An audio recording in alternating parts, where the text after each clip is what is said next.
পূর্বে আলোচনা শুরু করেছিলাম সদ্ব্যবহার করা সম্পর্কে। সদ্ব্যবহার ইসলামে একটা উত্তম চরিত্রের অন্তর্ভুক্ত।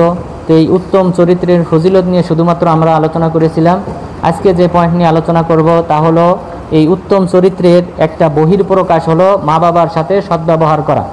মা বাবার সাথে সদ্ব্যবহার করা এটা উত্তম চরিত্রের একটা বহির্প্রকাশ। তো আমরা এই পয়েন্ট নিয়ে আলোচনা করব। তো মা বাবার অনেকগুলি হক রয়েছে, অনেক দিক রয়েছে আলোচনার।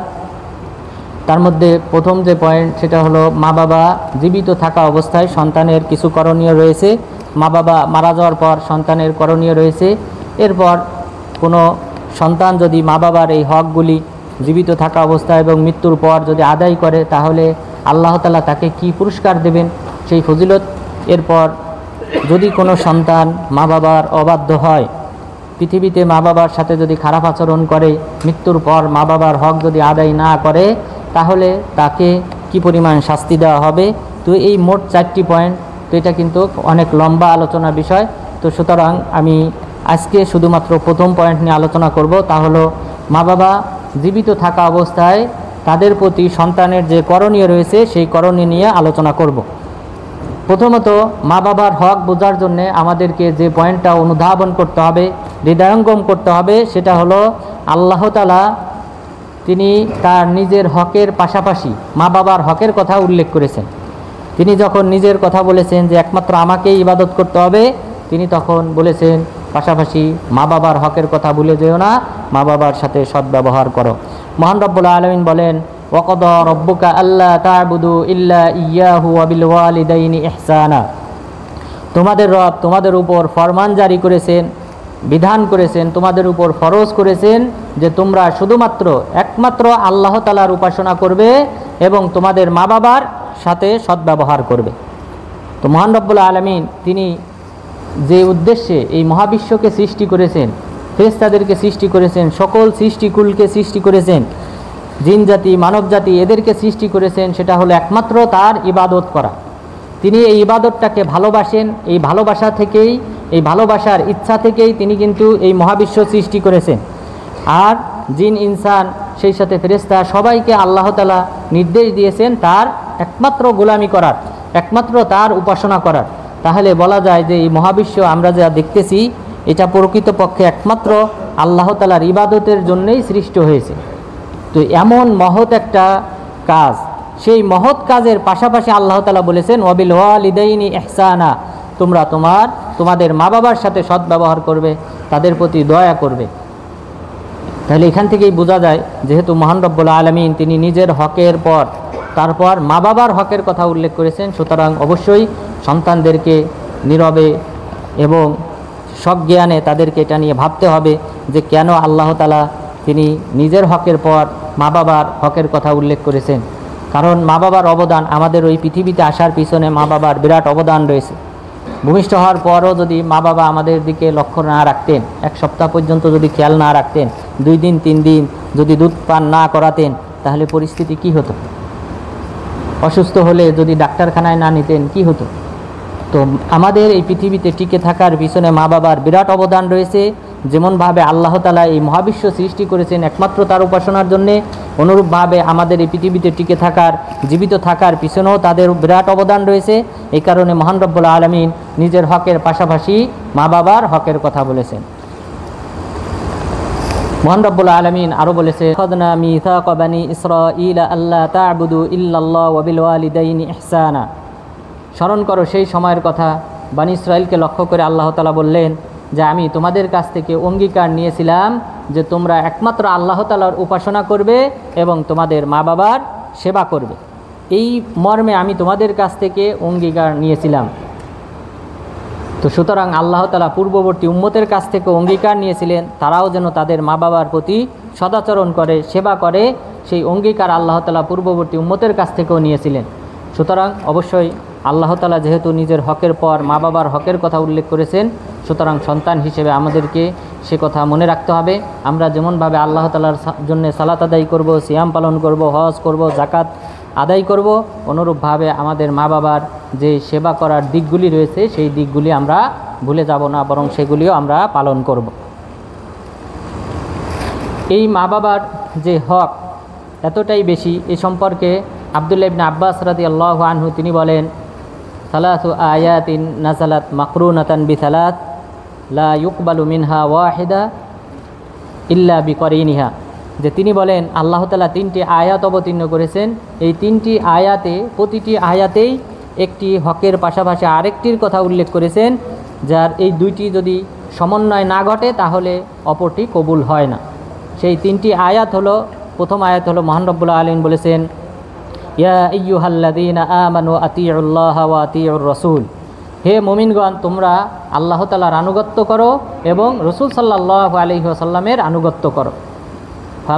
ফামান আতা আল্লাহ ওয়া লাম ইউতির রাসূল লাম ইউকবাল মিনহু, যদি কেউ শুধুমাত্র আল্লাহর আনুগত্য করে আর রসুলের আনুগত্য না করে, বর্জন করে, অন্য কোনো ব্যক্তির অনুসরণ করে, তাহলে তার পক্ষ থেকে এই আমল কবুল করা হবে না। তাহলে এই আয়াতে আল্লাহ তাআলা পাশাপাশি বলেছেন দুটি বিষয়ের কথা। এরপর অপর আয়াতে মহান রব্বুল আলামিন বলেছেন, ওয়া আকিমুস সালাহ ওয়া আতুজ যাকাত, তোমরা সালাত আদায় করো, যাকাত প্রদান করো।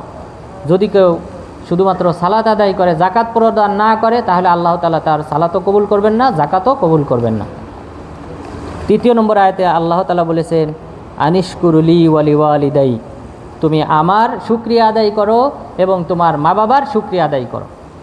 সুতরাং আব্দুল্লাহ ইবনে আব্বাস রাদিয়াল্লাহু আনহু বললেন, মান শাকারাল্লাহ ওয়া লাম ইয়াশকুর ওয়ালিদাইহি লাম ইউকবাল মিনহু, যদি কেউ শুধুমাত্র আল্লাহর শুকরিয়া আদায় করে, মা বাবার শুকরিয়া আদায় না করে, তাহলে আল্লাহ তাআলা তার পক্ষ থেকে এই আমল কবুল করবেন না। তাহলে এই 3টি আয়াতে, প্রতিটি আয়াতেই আল্লাহ তাআলা দুটি বিষয় করে পাশাপাশি উল্লেখ করেছেন। যদি একটাকে বাদ দেওয়া হয় তাহলে অপরটি কবুল হবে না।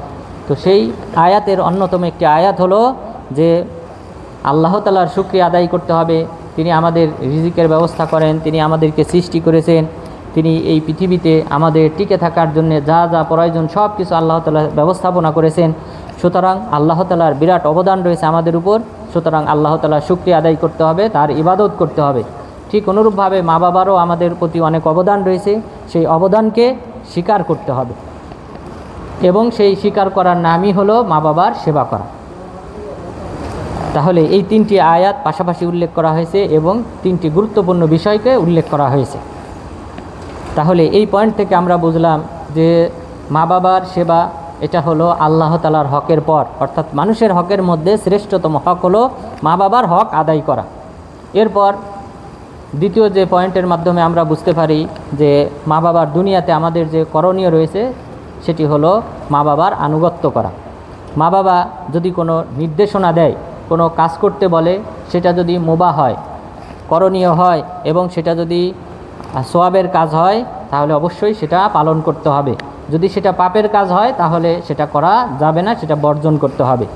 বাবা যদি কোনো প্রতিবেশীকে হত্যা করতে বলে তাহলে সেখানে ঝাঁপিয়ে পড়া যাবে না, বরং যদি কোনো ভালো কোনো কাজের কথা বলে অথবা যে কাজ নিষিদ্ধ না, মুবাহ কাজ, বাজার করে আনতে বলেছে আপনাকে, অথবা কোনো আত্মীয়র বাড়ি যেতে বলেছে, যে সকল কাজ মুবাহ রয়েছে সেগুলি অবশ্যই পালন করতে হবে, মা বাবার আনুগত্য করতে হবে। এটা হলো মা বাবার অন্যতম একটা হক।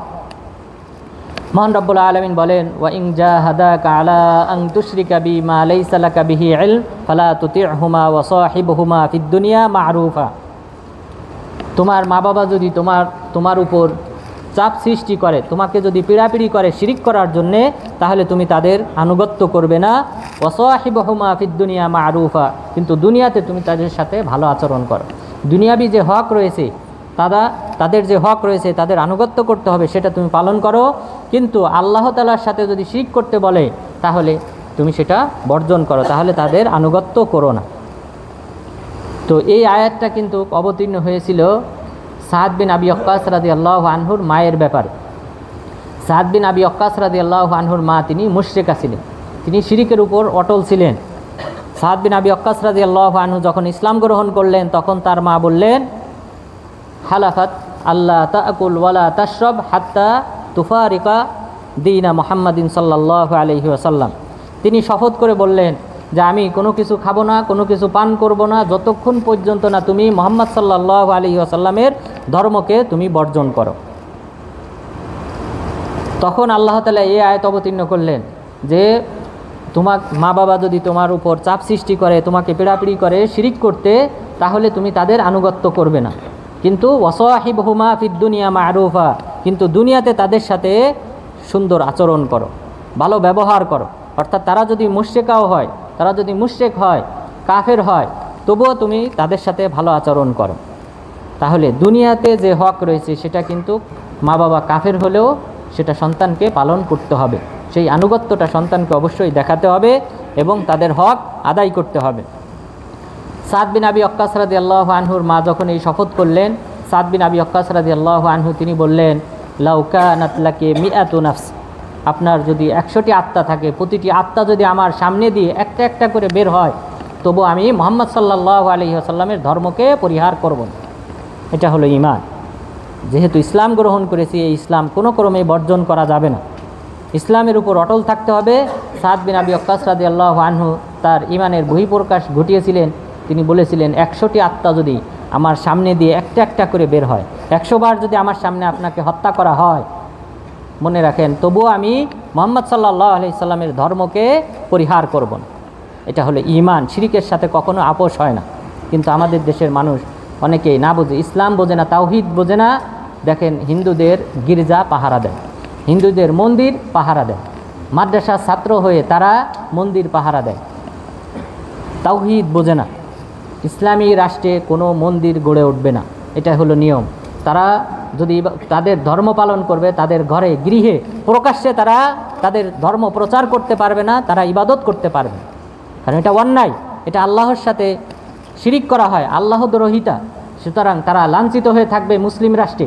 এখানে সৌদি আরবে আপনারা দেখেছেন কোনো খ্রিস্টানদের গির্জা? খ্রিস্টান নাই, কিছু আছে, কিন্তু তাদের গির্জা কোথায়? হবে না, গির্জাও গড়বে না। মুসলিম রাষ্ট্রে তাদের গির্জা হবে না। তারা যদি ইবাদত করে তাদের গৃহে করবে, তাদের কোনো উপাসনালয় থাকবে না। কিন্তু আমাদের দেশের মানুষের ঈমানের এমন দুর্বলতা, এমন নিম্ন পর্যায়ের, অথবা আকীদা না জানার কারণে এমন পর্যায়ে চলে গিয়েছে যে মুশরিকদের সাথেও আমরা আপোষ করে চলি। সাদ বিন আবি ওয়াক্কাস রাদিয়াল্লাহু আনহু কি বললেন? 100টি আত্মা, ওনাকে যদি মানুষ 100 বার হত্যা করে ওনার সামনে, উনি বলেছেন তবুও আমি এই ইসলাম পরিহার করব না। এটা হলো একটা দিক। দ্বিতীয় দিক হলো, কারণ এখানে আল্লাহ তাআলার হকের সাথে কোনো আপোষ চলবে না। দ্বিতীয়, তিনি দুনিয়াতে মা হিসেবে তিনি যে সৎ ব্যবহার পাওয়ার হকদার, তিনি তার খরচ পাওয়ার হকদার, সেটা তিনি পাবেন। আল্লাহ তাআলা সেই নির্দেশ দিয়েছেন, ওয়াসাহিবহুমা ফিদ দুনিয়া মারুফা, দুনিয়াতে তুমি তাদের সাথে উত্তম আচরণ করো।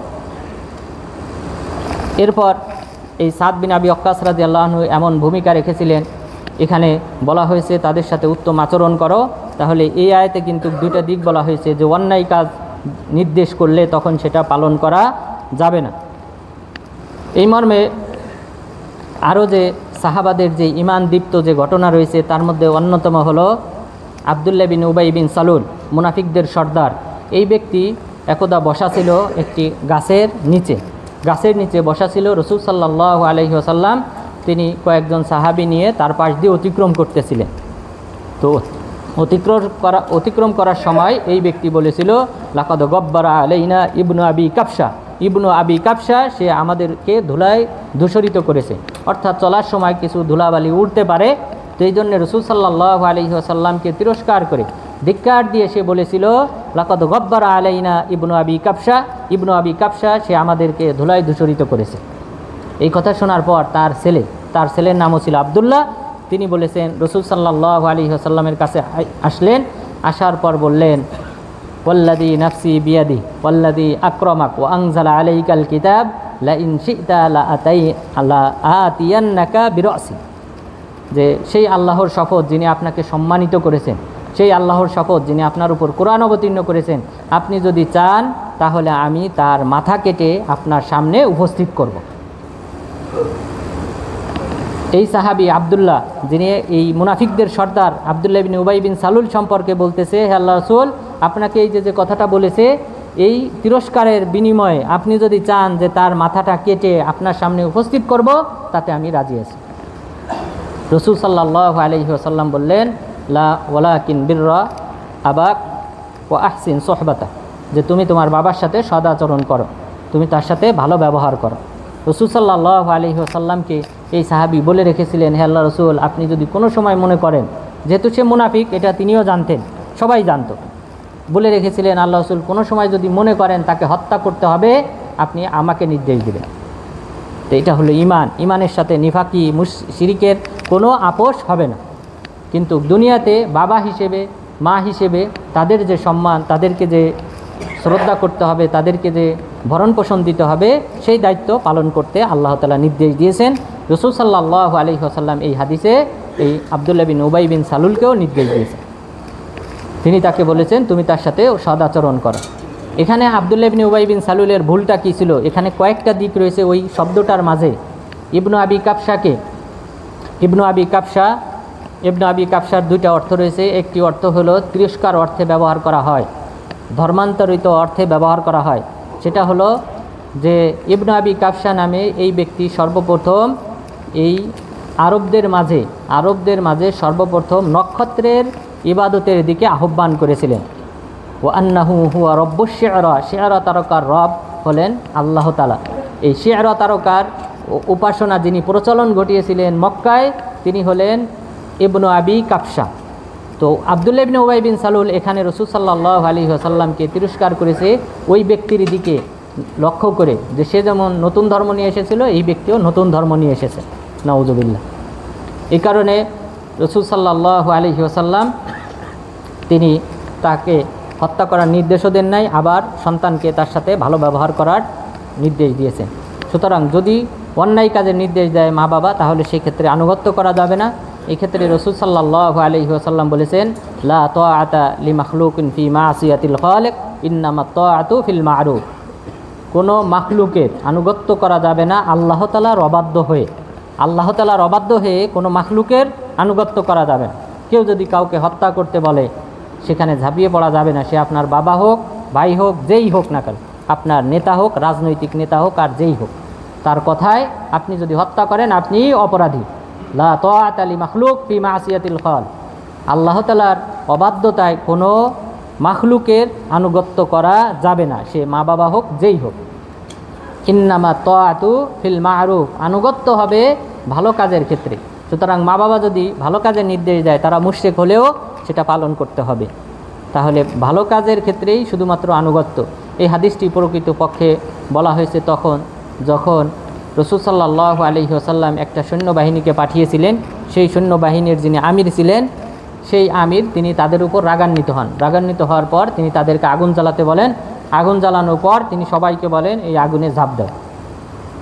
সেখানে আব্দুল্লাহ ইবনে ওমর রাদিয়াল্লাহু আনহু ছিলেন, ওনার মতো বড় বড় সাহাবাগণ ছিলেন। তারা প্রতিবাদ করেছিলেন যে আমরা জাহান্নাম থেকে বাঁচার জন্যেই ইসলাম গ্রহণ করেছি, সেখানে আমরা কিভাবে আগুনে ঝাঁপ দিই। এরপর রাসূল সাল্লাল্লাহু আলাইহি ওয়াসাল্লামের কাছে মদিনায় এসে যখন বলা হয়, তখন তিনি বলেছিলেন লা তাআতা লিমাখলুক ফি মাসিয়াতিল খালিক।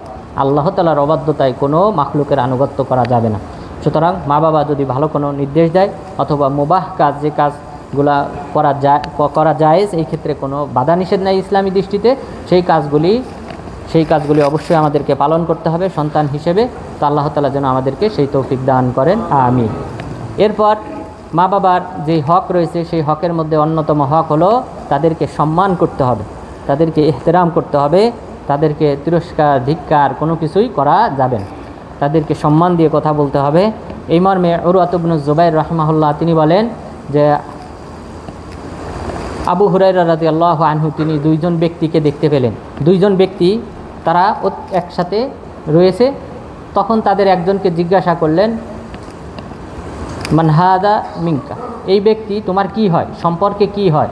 তখন তিনি বললেন আমার বাবা। তখন তিনি বললেন যে লা তুসাম্মিহি বিইসমিহি ওয়ালা তামশি আমামাহু ওয়ালা তাজলিস ক্বাবলা, যে তুমি তার নাম ধরে ডাকবে না। এটা সম্মান, বাবাকে সম্মান দেওয়ার অন্তর্ভুক্ত হলো তুমি তাকে নাম ধরে ডাকবে না। তুমি বাবা বলে ডাকবে, পিতা বলে ডাকবে, অন্য কোনো শব্দ ব্যবহার করবে, কিন্তু তার নাম ধরে ডাকবে না, এটা বেয়াদবির অন্তর্ভুক্ত। এরপরে বললেন ওয়ালা তামশি আমামাহু, তুমি তার সামনে হাঁটবে না। দুইজন হাঁটার সময় এই আদব রক্ষা করে চলবে, তুমি বাবার আগে আগে হাঁটবে না, বরং বাবার পিছনে হাঁটবে। ওয়ালা তাজলিস ক্বাবলাহু, কোথাও যদি বসতে বলা হয় সেই বৈঠকে বাবা না বসার আগে তুমি বসবে না। এই আদব শিক্ষা দিয়েছিলেন আবু হুরায়রা রাদিয়াল্লাহু আনহু ওই ব্যক্তিকে। তো সুতরাং মা বাবাকে আমাদেরকে সম্মান করতে হবে, ইহতিরাম করতে হবে।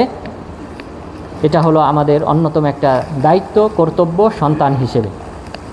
এরপর মা বাবার সাথে নম্র ব্যবহার করতে হবে, নম্র কথা বলতে হবে, কঠোর রূঢ় আচরণ করা যাবে না।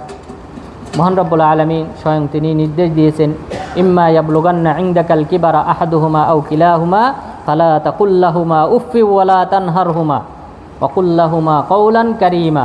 তুমি যদি তোমার জীবদ্দশায় তোমার মা বাবাকে উভয়কে অথবা একজনকে যদি পাও, তাহলে ফালা তাকুল্লাহুমা উফ, তুমি তাদেরকে উফ শব্দটি বলো না। তুমি এমন কষ্ট দিও না যে কারণে তারা উফ শব্দ বলবে, অথবা তারা তোমাকে কোনো নির্দেশনা দিয়েছে সেই নির্দেশ পালন করতে গিয়ে তুমি উফ শব্দ বলবে, এমনটা যেন না হয়। ওয়ালা তানহারহুমা, তুমি তাদেরকে ধমক দেবে না। ওয়াকুল্লাহুমা কওলান কারীমা, এবং তুমি তাদের সাথে সম্মানজনক কথা বলো। তাহলে মা বাবাকে সম্মান দিয়ে কথা বলতে হবে, এমন কোনো কথা বলা যাবে না যে কথায় মা বাবা কষ্ট পায়। তো এটা হলো তাদের অন্যতম একটা হক। তাহলে ধমক দেওয়া যাবে না। এরপর মহান রব্বুল আলামিন আরও বলেছেন, ওয়াখফিদ লাহুমা জানাহায যুল্লি মিনার রাহমা ওয়াকুর রব্বিরহামহুমা কামা রব্বায়ানি সগীরা, যে তুমি তোমার দয়ার ডানাটাকে তুমি নত করো মায়া মমতার বশবতী হয়ে তুমি তোমার ডানাটাকে, অর্থাৎ তোমার আচরণকে, ব্যবহারকে তুমি নম্র করো। অর্থাৎ মা বাবার সাথে তুমি সৎ আচরণ করো, তাদের সাথে কখনোই কঠোর আচরণ করো না, রূঢ় কথা বলো না। ওয়াকুর রব্বিরহামহুমা কামা রব্বায়ানি সগীরা, এবং তুমি বলো, হে আল্লাহ, তুমি মা বাবার প্রতি দয়া করো যেভাবে তারা আমাকে শৈশবকালে লালন পালন করেছে। সুতরাং আল্লাহ তাআলা মা বাবার প্রতি এতটাই খেয়াল রেখেছেন যে মহান রব্বুল আলামিন সন্তানকে লক্ষ্য করে সে কথা উল্লেখ করে দিয়েছেন, মা বাবা যে শৈশবকালে এই সন্তানকে লালন পালন করেছিল, কষ্ট স্বীকার করেছিল, সে কথা আল্লাহ তাআলা বলেন নাই, বরং আল্লাহ তাআলা মা বাবার দিকে লক্ষ্য রেখেই সন্তানদেরকে নির্দেশ দিয়েছেন যে তোমরা দোয়া করো তোমাদের মা বাবার জন্যে, যেন আল্লাহ তাআলা এই মা বাবার প্রতি যেন দয়া করেন যেভাবে তোমাদেরকে লালন পালন করেছিলেন, দয়া মায়া মমতা দিয়ে তোমাদের মা বাবা। সুতরাং আল্লাহ তাআলা এখানে কিন্তু মা বাবারও সম্মান উল্লেখ করেছেন এই আয়াতে। সুতরাং মা বাবার অন্যতম হক হলো মা বাবাকে সম্মান দিয়ে কথা বলতে হবে, চলাফেরা উঠা বসার ক্ষেত্রে আদব রক্ষা করতে হবে, তাদের আগে চলা যাবে না, আগে বসা যাবে না, এরপর নাম ধরে ডাকা যাবে না, এগুলি বেয়াদবির অন্তর্ভুক্ত। ধমক দেওয়া যাবে না, হুঙ্কার দেওয়া যাবে না, গালিগালাজ করা যাবে না। এরপর এই যে মা বাবাকে যদি কোনো ব্যক্তি সম্মান প্রদর্শন করে, মা বাবাকে কেউ যদি সম্মান দিয়ে কথা বলে, তাহলে সে যেন আল্লাহ তাআলাকে সম্মান করল। রাসূল সাল্লাল্লাহু আলাইহি ওয়াসাল্লাম বলেন, ইন্না মিন ইজলালিল্লাহি ইকরামু যিশ-শাইবাতিল মুসলিম ওয়া হামিলিল কুরআন গায়রুল গালি ওয়াল জাফি ওয়া ইকরামু যিল ইমামিল মুকসিত। রাসূল সাল্লাল্লাহু আলাইহি ওয়াসাল্লাম বললেন, তিন শ্রেণীর মানুষকে সম্মান করা হলো আল্লাহ তাআলাকে সম্মান করার সমান। প্রথম শ্রেণীর ব্যক্তি হলো যেই মুসলিম বয়স্ক বৃদ্ধ, সেই মুসলিমকে সম্মান করলে আল্লাহ তাআলাকে সম্মান করা হয়। দ্বিতীয় ব্যক্তি হলো কোরআনের ধারক বাহক, যে ব্যক্তি এই কোরআন নিয়ে বাড়াবাড়িও করে না, আবার কোরআনের ব্যাপারে সে অলসতাও করে না, অর্থাৎ কোরআন যেভাবে রয়েছে তার তাফসির জেনে সেই অনুযায়ী আমল করে, মধ্যম পন্থা অবলম্বন করে, না বুঝে না জেনে কোনো মন্তব্য করে না, এমন কোরআনের ধারক বাহককে যে সম্মান করলো সে আল্লাহ তাআলাকে সম্মান করলো। তৃতীয় শ্রেণীর ব্যক্তি হলো যে ব্যক্তি ন্যায়পরায়ণ শাসককে সম্মান করলো, সে আল্লাহ তাআলাকে সম্মান করলো। তাহলে মা বাবাকে সম্মান করা আল্লাহ তাআলাকে সম্মান করার সমান। এর চেয়ে আর কি বড় মর্যাদা হতে পারে সন্তানদের জন্য, যে আপনি নিজের মা বাবাকে ইহতিরাম করবেন, সম্মান করবেন, তাদের সাথে রূঢ় আচরণ করবেন না, বিনিময়ে আল্লাহ তাআলাকে সম্মান করার সমপরিমাণ সওয়াব দান করা হবে। এরপর মা বাবাকে গালি দেওয়া যাবে না, বরং গালি দেওয়া তো দূরে থাক, গালি প্রাপ্ত হয় এমন কোনো কাজও করা যাবে না। রাসূল সাল্লাল্লাহু আলাইহি ওয়াসাল্লাম বলেছেন, ইন্না মিন আকবারিল কাবাইর আইয়াল আনার রাজুলু ওয়ালিদাইহি, যে সবচেয়ে বড় কবিরা গুনাহ তো সেই গুনাহ, যে গুনাহটা হলো যে কোনো ব্যক্তি তার মা বাবাকে অভিশাপ দেবে। সাহাবাগণ জিজ্ঞাসা করলেন, এটা কিভাবে সম্ভব? হে আল্লাহর রাসূল, কেউ কি মা বাবাকে অভিশাপ দেয়? রাসূল সাল্লাল্লাহু আলাইহি ওয়াসাল্লাম বললেন, ইয়াসুব্বুর রাজুলু আবার রাজুলি ফায়াসুব্বু আবাহু ওয়া ইয়াসুব্বু উম্মা, যে কোনো ব্যক্তির মা বাবার নাম ধরে গালি দেয়, গালি দেওয়ার পরে ওই ব্যক্তি তখন এই ব্যক্তির মা বাবাকে গালি দেয়। তো মা বাবাকে আপনি যেমন অন্য ব্যক্তির মা বাবাকে যেমন গালি দিতে পারবেন না, যদি গালি দেন সেই ব্যক্তি যদি আপনার মা বাবাকে গালি দেয়, আপনি সবচেয়ে বড় কবিরা গুনার অন্তর্ভুক্ত হলেন, নাউজুবিল্লাহ। তাহলে এখানে কিন্তু এই সন্তান সরাসরি মা বাবাকে গালি দেয় নাই, বরং গালি প্রাপ্ত হওয়ার কারণ হয়েছে। এই কারণেই রাসূল সাল্লাল্লাহু আলাইহি ওয়াসাল্লাম বললেন এটা হলো সবচেয়ে বড় কবিরা গুনার অন্তর্ভুক্ত। সুতরাং অবশ্যই মা বাবার সম্মানের দিকে খেয়াল রেখে অন্য ব্যক্তির মা বাবাকেও সম্মান করতে হবে। এটা হলো ইসলামী অন্যতম একটা শিষ্টাচার, অন্যতম একটি আদব। এরপর মা বাবার যে হক রয়েছে তার মধ্যে অন্যতম যে হক রয়েছে তা হলো তাদের খরচ বহন করতে হবে। মা বাবার চলাফেরার ক্ষেত্রে, উঠা বসার ক্ষেত্রে, চিকিৎসার ক্ষেত্রে, বসবাসের ক্ষেত্রে যে খরচ রয়েছে সেটা অবশ্যই সন্তানকে বহন করতে হবে।